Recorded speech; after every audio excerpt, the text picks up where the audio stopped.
السلام علیکم ورحمۃ اللہ وبرکاتہ نحمده ونصلی علی رسولہ الکریم اما بعد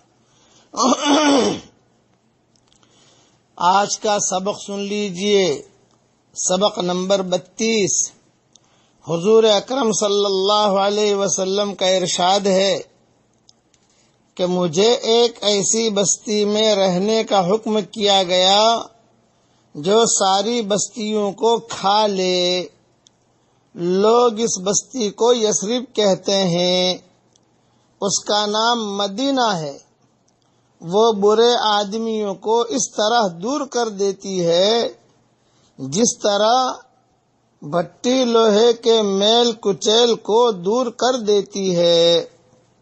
یہ حدیث متفق علیہ ہے، بخاری مسلم میں یہ حدیث ہے اور مشکات میں بھی ہے یہ حدیث۔ ایک اور حدیث میں ہے کہ حضرت ابوبکر رضی اللہ تعالی عنہ نے کسی وقت خواب میں دیکھا تھا کہ آسمان سے ایک چاند مکہ مکرمہ میں اترا، جس کی وجہ سے سارا مکہ روشن ہو گیا۔ پھر وہ چاند آسمان کی طرف چڑھا اور مدینہ طیبہ میں جا اترا، جس کی وجہ سے مدینہ کی ساری زمین روشن ہو گئی۔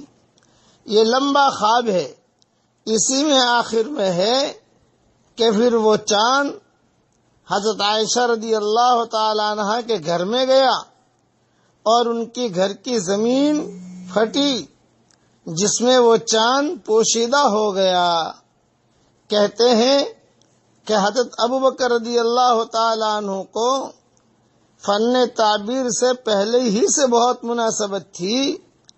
اس خواب سے انہوں نے مدینہ منورہ کی ہجرت اور آخر میں حضور صلی اللہ علیہ وسلم کا حضرت عائشہ رضی اللہ تعالی عنہ کے مکان میں دفن ہونا سمجھ لیا تھا۔ یہ حدیث بھی دوسری کتابوں میں ہے، بخاری شریف وغیرہ میں تو نہیں ہے، لیکن یعنی سند کے اعتبار سے کوئی اتنی مضبوط حدیث نہیں ہے، لیکن علماء نے لکھا ہے۔ آج چونکہ میری طبیعت ٹھیک نہیں، اس لیے دیر سے میں سبق دے رہا ہوں۔